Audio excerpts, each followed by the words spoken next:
Muito boa tarde, gente boa. Começando agora o Globo Esporte, começando também com notícia do dia. Gabigol tá liberado para voltar a jogar pelo Flamengo. Ele conseguiu um efeito suspensivo daquela punição por tentativa de fraude de exame antidoping que estava cumprindo desde março. Duda Dal Ponte está acompanhando de perto lá no Ninho do Urubu toda essa questão. Conte-nos tudo, não nos esconda nada, Duda Dal Ponte. Boa tarde. Oi, Escobar, boa tarde para você, para todo mundo que acompanha o Globo Esporte. É isso aí, o Gabigol está liberado para voltar às atividades aqui no Flamengo. Em decisão divulgada hoje pela manhã, a Corte Arbitral do Esporte na Suíça acatou por unanimidade o pedido de efeito suspensivo feito pela defesa do atleta no começo do mês. O Gabigol está suspenso desde o dia 25 de março, quando o Tribunal de Justiça Desportiva Antidopagem acatou aí, julgou ele e fez com que ele fosse suspenso até abril de 2025, por conta de tentativa de fraude do exame antidoping. Agora a defesa do Gabigol está tentando trabalhar em outra frente, ainda na Suíça, para tentar a anulação dessa suspensão. Mas esse julgamento deve acontecer só no segundo semestre. Hoje mesmo o Gabigol já vem aqui para o Ninho do Urubu e aí vai se apresentar junto com o grupo às 3h. Ele costuma chegar um pouquinho mais cedo e pode ser relacionado para a partida de amanhã contra o Amazonas, válida pela terceira fase da Copa do Brasil. O Flamengo não vem bem, Gabigol pode ajudar nisso. A Júlia Guimarães nos conta mais. A sequência de 3 jogos sem vencer é inédita nos pouco mais de 6 meses de trabalho. Ninguém está satisfeito aqui não com o resultado. Absolutamente. O Flamengo chegou a ter 22 partidas de invencibilidade na temporada. Nesse período, a equipe levou apenas 5 gols. Quando a gente faz um trabalho, a gente olha de uma forma linear e ele sobe.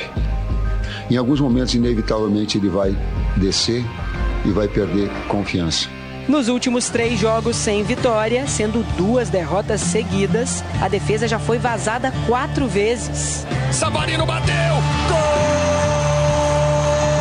Savarino! A falta de criatividade no ataque é outro ponto que incomoda. Foram 14 finalizações contra o Botafogo, nenhuma na direção do gol. Eu tenho a experiência que no momento em que ele aprender, e ele aprende com a adversidade, ele se retoma mais forte. A tentativa de reencontrar o bom futebol coincide com o momento em que o Flamengo vai começar a disputar uma nova competição na temporada. Para a estreia na Copa do Brasil, o Tite vai ter desfalques importantes na escalação. Pulgar torceu o tornozelo e Arrascaeta teve lesão confirmada na coxa. Cebolinha ainda se recupera de problema na panturrilha e também está fora. A boa notícia é que o Gabigol volta a ficar disponível depois de mais de 1 mês fora. Só que ainda não é certeza de que vai estar entre os relacionados. Flávio Amêndola, você e Fernandão, pergunta tática agora. A gente falou de Pedro, mas lembre-se que com o homem que vai trazer o Hexa pra gente, Dorival Ardiola, ele jogou numa outra função. Pro João Liston, por exemplo, ele pode fazer do Luiz Araújo tranquilamente, que não está com muito prestígio nesse momento com o torcedor. Para vocês, ele pode fazer a do Luiz Araújo e jogar com o Pedro, o BH ou o Cebolinha na esquerda? Não, para mim não. E Chupa ali, então. Não, eu discordo dele, mas assim, porque a impressão que eu tive dos momentos em que o Gabigol teve que jogar aberto pelo lado, foram momentos em que as coisas não funcionaram. Nem para ele, tampouco para o Flamengo. Porque quando você joga aberto pelo lado, você tem uma obrigação de fazer a fase defensiva também.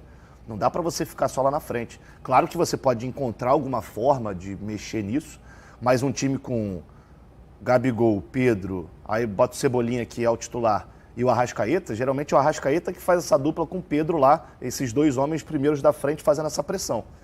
E o Gabigol, seguindo essa lógica, ele estaria aberto pelo lado direito, fechando o espaço aqui do lateral e do ponta pelo lado esquerdo do adversário. Então eu não utilizaria dessa forma. Agora, eu talvez pensasse em jogar com 2 atacantes.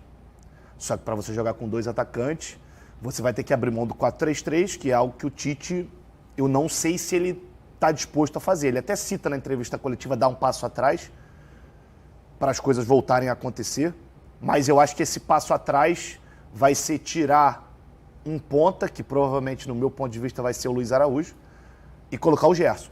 Eu acho que a gente pode ter uma mudança já para esse jogo contra o Manaus. Rapidinho, falando sobre a notícia do Gabigol, o peso que tem o Gabigol, logo depois do jogo contra o Botafogo, no Twitter, ou X, como você quiser, eu fiz uma postagem lá. E eu escrevi o seguinte: o Gabigol faz muita falta ao Flamengo. E eu não falo só dentro de campo. Eu falo especialmente fora dele, para a atmosfera. Se o Gabigol tivesse relacionado, não estou dizendo que o resultado seria outro, não. Mas eu tenho certeza que a torcida estaria muito mais inflamada. Então, depois que a gente teve essa notícia hoje de manhã da liberação dele, eu acho que o Tite precisa relacionar o Gabigol para o jogo de amanhã contra o Amazonas. Bigode, eu não estou falando de pessoal, não, até porque eu não tenho nem elementos para falar de vida pessoal, de relacionamento deles, porque eu nunca convivi com os dois. Mas, futebolisticamente falando, parece que no que o Tite pensa de futebol para o Flamengo, o Gabi não está muito inserido. Os últimos jogos mostraram isso. O Gabi ficou, acho que 4 ou 5 jogos no banco central. Eu não me lembro dessa sequência do Gabi no banco. Então, Fernandão, vai haver meio que um... Não sei se eu posso falar a palavra conflito. Olha que homem lindo, já tá ali. Só o terno dele compra um Sandero 2024 com ar-condicionado. Daqui a pouco ele tá entrando aqui. Eu vou botar meu colete de Faria Limer. O quê? Meu colete, lá ele. Parece que vai ter um conflito interno ali pro Tite, que acho que vai precisar ceder diante de tudo isso, que eu concordo com a Amêndola, 100%. GV, o Tite é um cara muito experiente, vem pro Flamengo para fazer um trabalho que ele acredita que possa ser vencedor, que ele acredita. Que fique bem claro isso para todo mundo. E eu acredito que ele só vai fazer o que o Flavinho disse, ou o que a gente gostaria que fosse, dentro do que for necessário e importante, dentro das convicções dele, para o Flamengo voltar a vencer e vir a ser campeão. Porque o Tite não quer vencer o próximo jogo. Ele quer ser campeão ao final do ano, seja da Libertadores, seja da Copa do Brasil, seja do Campeonato Brasileiro.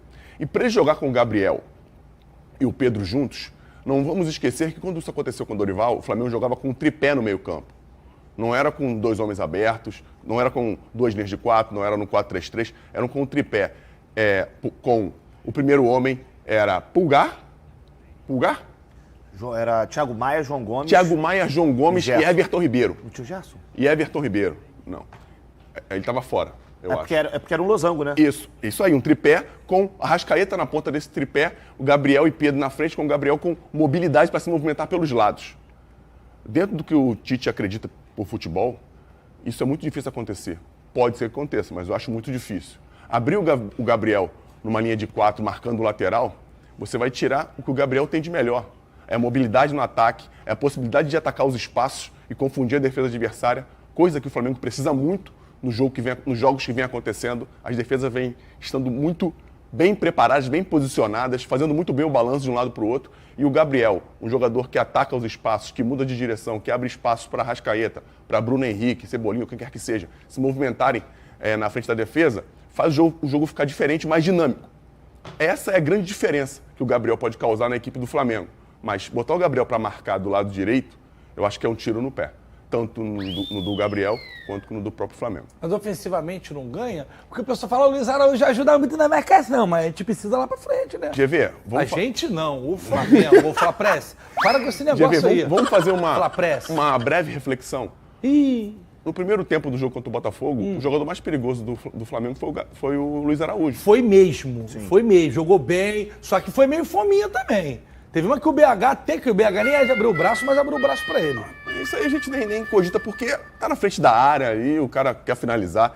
E falar em ser fominha, o Pedro tem sido fominha pra caramba por várias vezes aí. Sempre foi. E não escuto ninguém falando também. É interessante a gente tocar nesse assunto, mas centroavante, tem que ser fominha. Mas o Gabriel não pode marcar, ele vai perder força, ele vai gastar energia tendo que vir atrás de lateral. Ele não tem condições para fazer isso, físicas, e a gente vai perder o que ele tem de melhor, essa força para atacar os espaços e finalizar, coisa que ele faz muitas vezes no jogo, às vezes faz gols, às vezes não, mas muitas das vezes ele cria o próprio espaço dele. Isso é interessante a gente falar, porque ele dá a opção do meia fazer os passes. E isso o Flamengo precisa muito, por quê? O Flamengo tem sido uma equipe muito previsível, GV, quando chega no último terço, levando para os lados, cruzando bolas na área para o Pedro. Então, o Gabriel, ele dá um pouco mais de mobilidade. Seja de centroavante, seja jogando junto com o Pedro. Aí o Tite que resolve o problema dele, ele ganha bem para isso. Muito bem! E fala, nação rubro-negra, como todos já sabem, Gabigol já pode voltar a jogar no Mengão, né? Já vai começar os treinos agora à tarde e Gabigol estará lá no Ninho do Urubu para voltar com os treinos aí no Mengão, né? E uma coisa que eu queria trazer aqui, uma boa notícia, né? Porque Tite agora já pode contar com o Gabigol no próximo jogo, né? O Flamengo que tem o Amazonas como próximo adversário pela Copa do Brasil, e o Flamengo tem agora essa opção do Gabigol, e como fez falta o Gabigol, né? E aí qual que é a situação? O Flamengo tem alguns desfalques, né, para essa partida, esse jogo que vai acontecer nessa quarta-feira às 21 horas, né? Em 21h30, aliás, no Maracanã, Mengão jogando em casa, né? Transmissão do Sport TV e do Premiere. E aí o Flamengo tem aqui, até o momento, 3 desfalques, que são Everton Cebolinha, Arrascaeta e Eric Pulgar, né? Jogadores lesionados. E o Flamengo deve entrar com o Gabigol no segundo tempo, tá? Grande chance do Flamengo começar com o Carlinhos e o Gabigol começar no segundo tempo. Gabigol que está em forma porque estava treinando, tá? E os próximos jogos do Flamengo aí vem dessa forma aí. O Amazonas, depois no sábado tem o Bragantino, e aí na terça-feira já tem o Palestino, né? Jogo atrás de jogo. Então essa volta do Gabigol aí é sensacional e muito importante para o time nesse momento.